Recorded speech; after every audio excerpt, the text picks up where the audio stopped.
Victor Mambo is our third guest. He represents the Alliance of Independent Journalists, the West Papua Division. Welcome.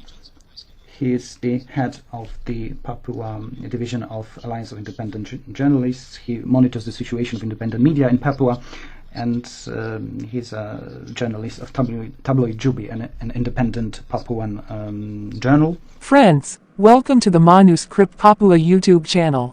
Selamat datang di channel YouTube Manuskrip Papua. Teman-teman, perhatian dunia internasional terhadap isu Papua merdeka, khususnya dari Parlemen Eropa, cukup signifikan meskipun hasilnya tidak selalu menghasilkan perubahan kebijakan yang konkret. Beberapa anggota Parlemen Eropa dan kelompok hak asasi manusia telah mengangkat isu Papua Barat dalam berbagai forum internasional, termasuk dalam perdebatan dan resolusi di Parlemen Eropa.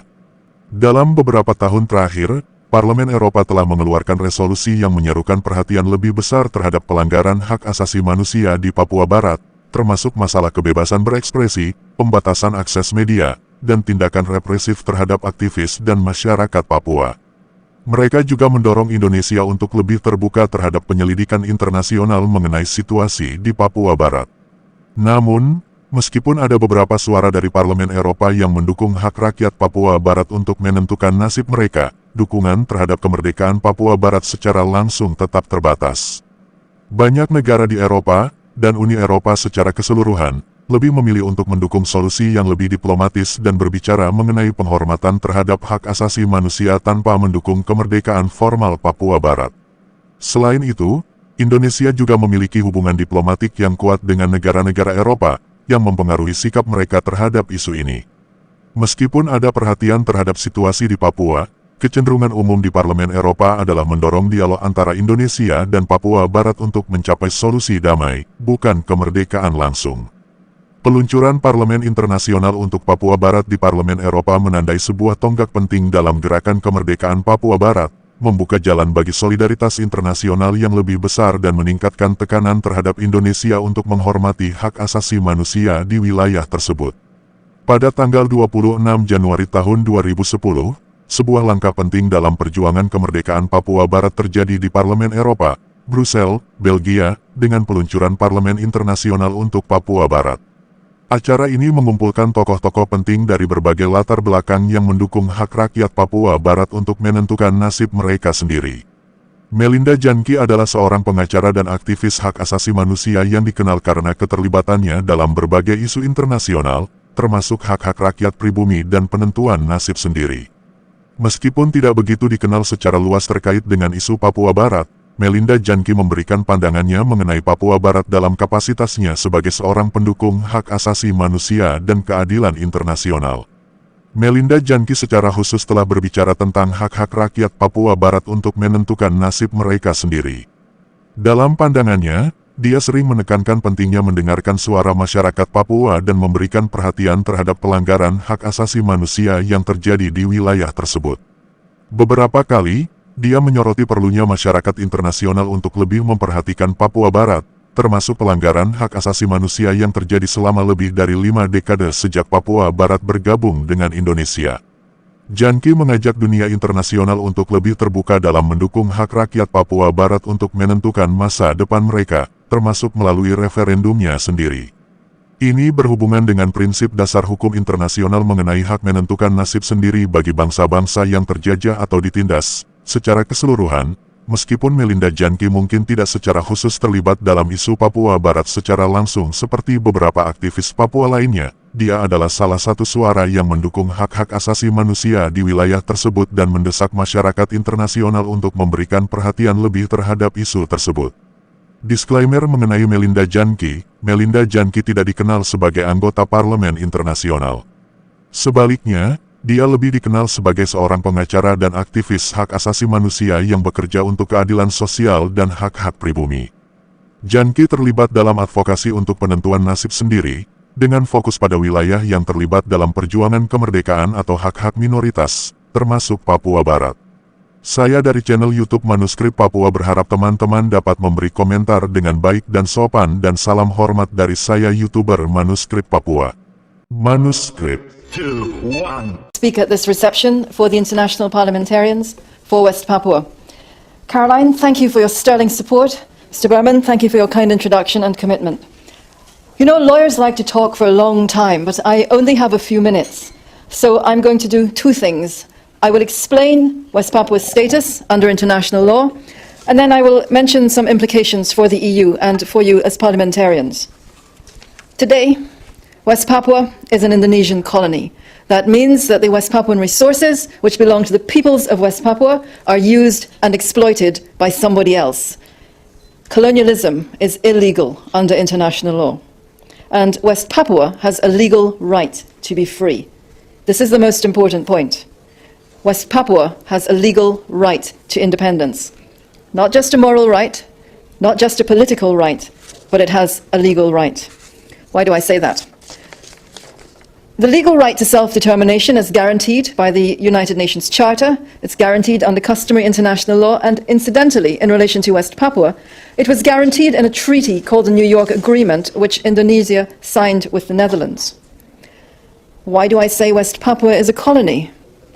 Because Indonesia invaded and took over West Papua, just as Indonesia invaded and took over East Timor. But today, East Timor is free. West Papua is still controlled by Indonesia. The history is important. Indonesia did not exist until 1949. Indonesia was created from the rebellious territories in the Netherlands East Indies, and West Papua was not a part of that independence movement. West Papua chose to remain a Dutch colony. In fact, West Papua didn't want to join Indonesia. They weren't even asked. Mohammed Hatta, who was the first vice president, said, "The Papuans are too backward to be allowed to choose. We will take West Papua." And the Netherlands said, "No, you will not." In the 1950s, after Indonesia had joined the United Nations, Indonesia went to the UN General Assembly 3 times and said West Papua should be part of Indonesia, and 3 times the General Assembly said no.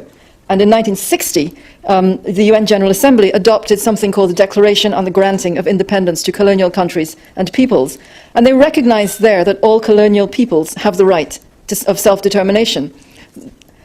As a colony, West Papua has the right to self-determination. That means independence, integration, or free association.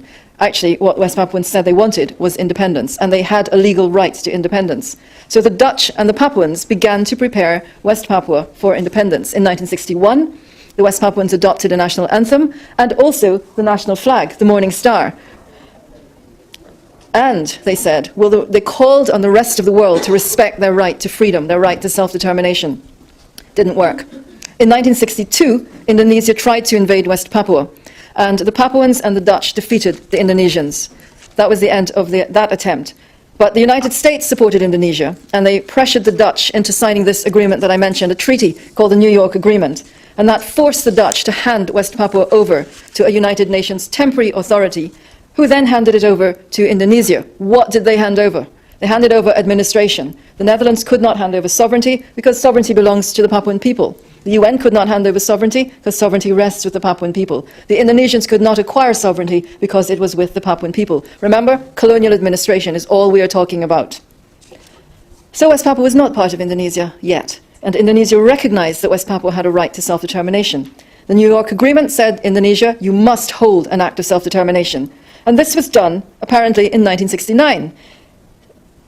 In 1969, the Indonesians held what they said was the act of self-determination. They called it the act of free choice.